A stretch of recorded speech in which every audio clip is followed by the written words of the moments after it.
NTPC Faridabad and Chief Minister's Good Governance Associates Program with Star Teachers of Faridabad. Hello students, today we are going to discuss an important topic from class 11th biology, and this topic is from chapter number 5 Morphology of Flowering Plants, and the topic is estivation. Now before jumping to the topic estivation, हमें कुछ terms समझनी पड़ेंगी पहले, और वो terms हैं calyx और Corolla. Calyx क्या है? एक फ्लावर के अंदर 4 भाग होते हैं। सबसे पहला कैलिक्स, दूसरा कोरोला, तीसरा एंड्रीशियम और चौथा गाइनीशियम। तो ये 4 पार्ट्स में से जो कैलिक्स और कोरोला है, इन 2 टर्म्स को समझना जरूरी है एस्टिवेशन टॉपिक को करने के लिए। तो कैलिक्स क्या है? कैलिक्स सेपल्स के वर्ल को कहा जाता है। सेपल्स, आपने एक फूल देखा है, उस फूल के अंदर जो बाहर हरे रंग के पत्ते होते हैं, आउटर मोस्ट लेयर में जो हरे रंग के पत्ते होते हैं, उन ग्रीन कलर के पत्तों को हम सेपल्स कहते हैं। और इन सेपल्स के वर्ल को या इन सेपल्स के ग्रुप को हम नाम देते हैं कैलिक्स। उसी तरह जो सेकंड नंबर पे कोरोला है, वो क्या है?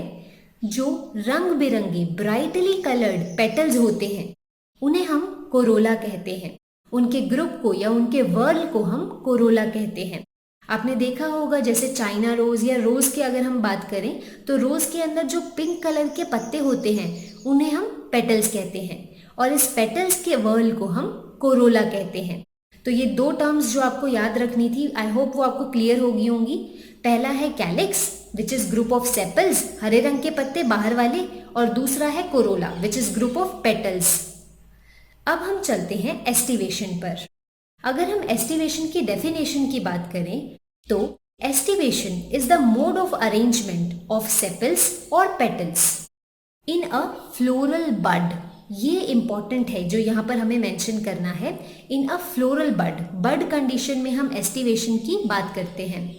तो एस्टिवेशन क्या है? सेपल्स या पेटल्स का मोड ऑफ अरेंजमेंट, वो किस तरह से एक फूल के बड के अंदर, वो किस तरह से एक बड स्टेज में अरेंज्ड हैं, किस तरह से जुड़े हुए हैं, उसे हम एस्टिवेशन कहते हैं।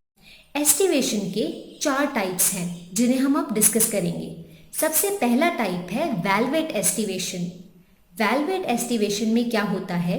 इसके अंदर जो सेपल्स हैं या पेटल्स हैं, मान लीजिए मैं पेटल्स की बात कर रही हूँ, और पेटल्स में जो एक पेटल है और जो दूसरा पेटल है, वो एक दूसरे के साथ सिर्फ एक मार्जिन पर टच करते हैं, जस्ट 1 मार्जिन। तो एक मार्जिन पर जब ये इस तरह से टच करते हैं, तो इस तरह के पैटर्न को या इस तरह के अरेंजमेंट को हम कहते हैं वेलवेट एस्टिवेशन। अब अगर हम टाइप्स के साथ एक एक एग्जाम्पल देंगे तो हमें पूरे मार्क्स स्कोर करने से कोई नहीं रोक सकता।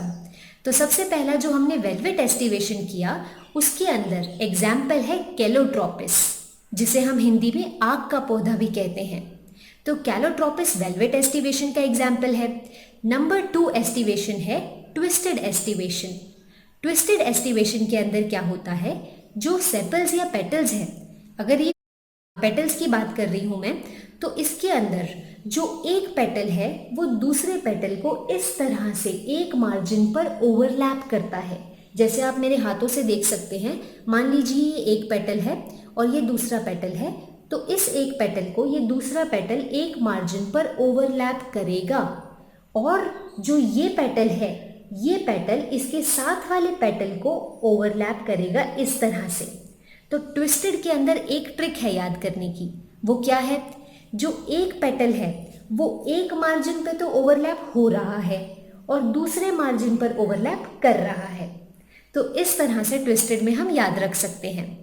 ट्विस्टेड एस्टिवेशन के एग्जाम्पल की अगर बात की जाए तो वो है चाइना रोज या फिर धतूरा। अब बात करते हैं थर्ड टाइप ऑफ एस्टिवेशन की, जो कि है इम्ब्रिकेट एस्टिवेशन। इम्ब्रिकेट एस्टिवेशन के अंदर क्या होता है?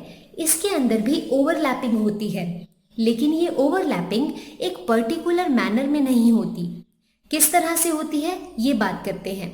मान लीजिए 5 पेटल्स हैं, 5 रंग बिरंगे पत्ते हैं एक फूल के, जिसमें जो एक पत्ता है, एक पेटल है, वो पूरी तरह से बाहर है, आउटसाइड है, जिसके दोनों मार्जिन्स आउटसाइड हैं, बाहर हैं, और एक पेटल है जिसके दोनों मार्जिन्स बिल्कुल अंदर हैं, इनसाइड हैं।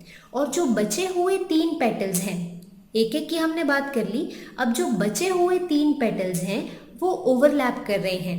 किस तरह से ओवरलैप कर रहे हैं? एक पेटल दूसरे पेटल को ओवरलैप कर रहा है, या हम कह सकते हैं कि एक पेटल का एक मार्जिन ओवरलैप हो रहा है और एक मार्जिन ओवरलैप कर रहा है। तो इसमें हम याद रख सकते हैं 1 + 1 + 3 अरेंजमेंट। इम्ब्रिकेट के अंदर 1 + 1 + 3 अरेंजमेंट याद किया जा सकता है, जिसमें एक पेटल बिल्कुल आउटसाइड है, एक पेटल के जो मार्जिन्स हैं वो बिल्कुल आउटसाइड हैं, बाहर हैं, एक पेटल के मार्जिन्स बिल्कुल इनसाइड हैं, और जो बाकी बचे हुए 3 पेटल्स हैं वो ओवरलैप कर रहे हैं इस तरह से कि एक मार्जिन ओवरलैप हो रहा है और एक मार्जिन ओवरलैप कर रहा है। तो ये थी इम्ब्रिकेट एस्टिवेशन। और इम्ब्रिकेट एस्टिवेशन का एग्जाम्पल अगर हम बात करें तो वो है कासिया, CASSIA, और गुलमोहर। अब हम चलते हैं लास्ट टाइप ऑफ एस्टिवेशन पे, जो कि है वेक्सिलरी एस्टिवेशन। वेक्सिलरी एस्टिवेशन के अंदर हम एग्जाम्पल लेंगे पी और बीन का। इसके अंदर क्या होता है, 5 पेटल्स वाला फ्लावर होता है। तो जो 5 पेटल्स हैं वो किस तरह से अरेंज्ड होते हैं? इसमें एक सबसे बड़ा पेटल होता है जो कि लार्जेस्ट पेटल है, जिसे हम स्टैंडर्ड कहते हैं।